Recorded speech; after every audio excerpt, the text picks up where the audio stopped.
Hi guys, and welcome to the PhD vlog for Saturday the 7th of March. I am coming to you this morning from King's Cross Station.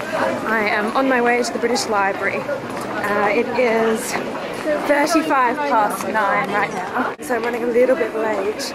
I should be at my desk by 9:45, so not too late, but not the best start to the day, I guess. But it's okay because today I am wearing my trench coat, channeling my inner Humphrey Bogart, and looking forward to being cool, calm and collected at my desk and making a lot of progress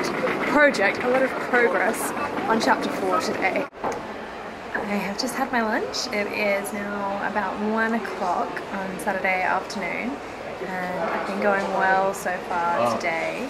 I was at my desk when I wanted to be by about 9:45. I'd say that I am about maybe a third of the way through the 8,000 word section that I am looking at, and I'm not sure when is a realistic point to try and finish it, but maybe by Tuesday night. We'll see. Out of the section that I was working at this morning, I got a little bit stuck. I have a section on how people refer to the Worcester Group's performance strategy as deconstructive and why that's problematic, but also somewhat interesting and a useful kind of metaphor. I don't have all the resources with me that I need to rewrite that section on deconstruction and the Worcester Group, so I've just highlighted that red and I'm moving on. But I'm hoping that this afternoon I can get a really good plan going for how I'm going to rewrite the second half of that chapter. And I'm feeling motivated and hoping that I will maybe even hit that deadline of finishing this new draft of chapter 4 next Sunday. It is feasible. It's going to be hard. I'm going to have to work a lot harder than I did last week, put in longer hours and really try and be at the library from say 9:30 to 7:30 a couple of nights a week. But it is possible and I am motivated to trying to hit these targets and get my thesis in on time. I thought I should take this opportunity to kind of build upon the heart-formed thoughts that I stated last night at Antigone and give you a bit more of an overview of what I thought about the production. And so before I went and saw it, I listened to a BBC podcast in which a historian said that he found modern productions of Greek tragedy that attempted to be relatable to modern politics absolutely infuriating, and he thought that feminist interpretations of Antigone as a kind of modern figure were a complete waste of time, and advised the listeners that if you saw something like this to run away from the theatre. All I have to say is that is complete bollocks. He's saying that the only thing that Greek tragedy is good for is telling us what the Greeks thought. Actually, it's really good at telling us things about our own contemporary world as well. I also can be infuriated by some productions at times which try and ram home the modern relevance of a show. But you can find ways of reinventing tragedy so it's no longer about the Greeks but is about us, or you can find ways of creating an almost timeless tragedy which is just as relevant to today as it is to the ancient world, and that is what Ava van Hove has done in this production. It is such a beautiful piece, it's very steady. I've never seen a Creon played like that before. He was like a broken man throughout the entire performance, and sometimes you saw flashes of anger and wrath and the kind of despot that you normally associate with Creon, but by and large you just saw this guy who is trying to make the best of a situation, who is trying to start afresh. And there were moments of just beautiful tenderness between him and Antigone, like when she was brought in. He kissed her on the head and he gave her a hug. He didn't want this to turn out the way that it did, and I've never seen him played with such tenderness. And I just thought the production, it was really interesting. Antigone is a hard play to do. I didn't think much of the Nationals production a couple of years back. I think it's one of the more difficult high-profile plays, and I thought this is the best Antigone that I've seen. It wasn't one of the best tragedies I've ever seen in my entire life, and it wasn't what I hoped it would be, actually. I was kind of hoping that it would be more in the sense of Roman tragedies, which it used a lot of media, cameras being turned on the audience, computers on stage that audience members could use to check social media and things like that. And I was kind of hoping that this production might be a bit like that, because then I would be able to include it in the conclusion of my thesis. So purely selfish reasons that I was hoping for that. But despite this, I still think it's very much worth seeing. It's going to be a very iconic production. It will be a high-profile show that's written about a lot in scholarship, I'm sure. Especially because it's touring worldwide, and it's also being broadcast on BBC 4 in the spring as part of a season on ancient Greece.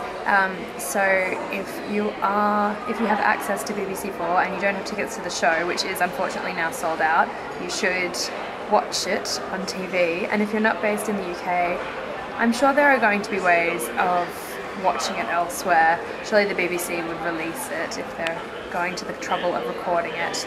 Also, if you can't see this production, Pilot Theatre also have an Antigone on at the moment, which is something that this podcaster would hate because it's set in a gangland. I haven't seen it. I'm hoping to go and see it this Wednesday, and if so, I will vlog about it.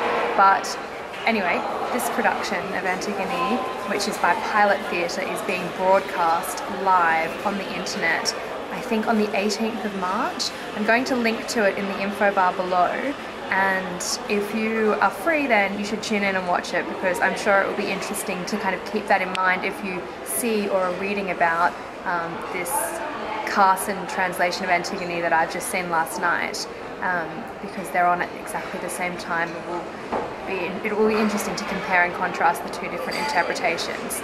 Also, I will say if you're based in Australia, because I know some people watching this channel are, there is going to be a production of Antigone in Australia. It's on at Malthouse Theatre, and I think that's in maybe September or so.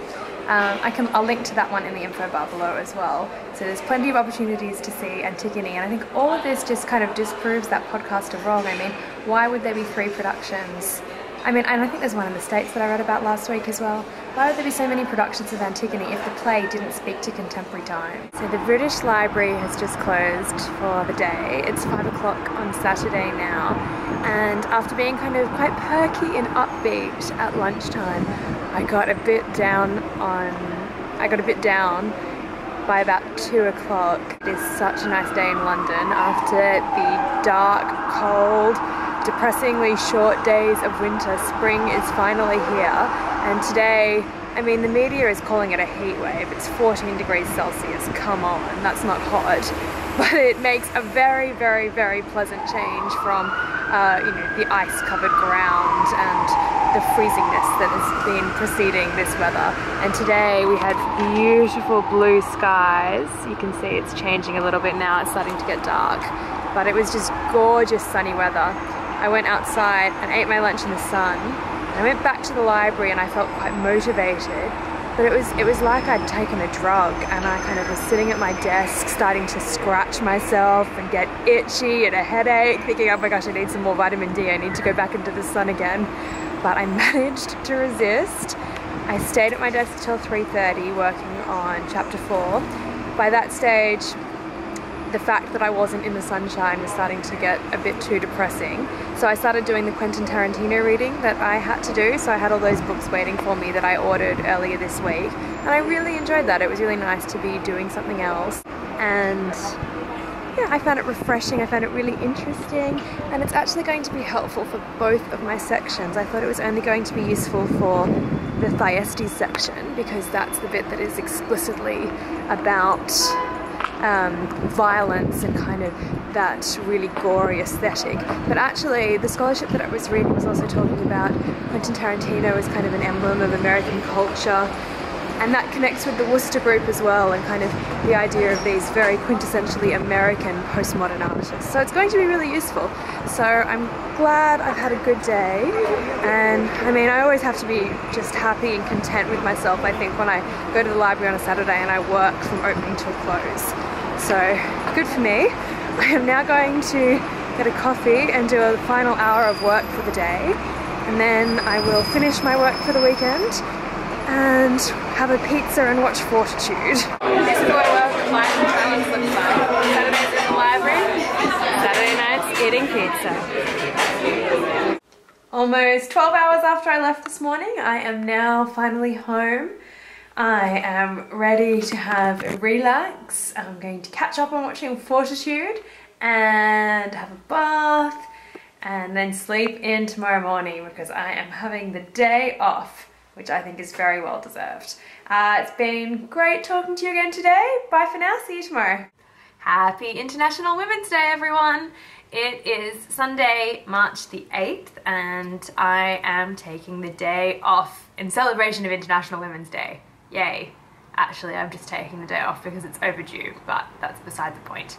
I've decided not to vlog today because you're probably not going to learn anything about doing a PhD by following me to the park and to the shops and to, you know, cleaning the house and whatnot. So I will see you all again tomorrow. If you're not already subscribed to this channel and you want to be notified when the next video comes up, do click the red button and subscribe. But otherwise, I will see you all on Monday. I've decided to call this video the Antigone edit since I spend so much of it talking about my thoughts about the Antigone production that I saw on Friday night at the Barbican Centre. And I'd love to hear your thoughts about what your favourite production of Antigone is, whether you think that the play is interesting to stage in a contemporary context and has the ability to comment on contemporary political situations, or whether you agree with that podcast and think that modern interpretations of the play have no place in contemporary theatre. So do let me know. If you're in the latter camp, you can still let me know, but I don't know if we'll be friends, but that's okay. Anyway, I will see you all tomorrow. Bye.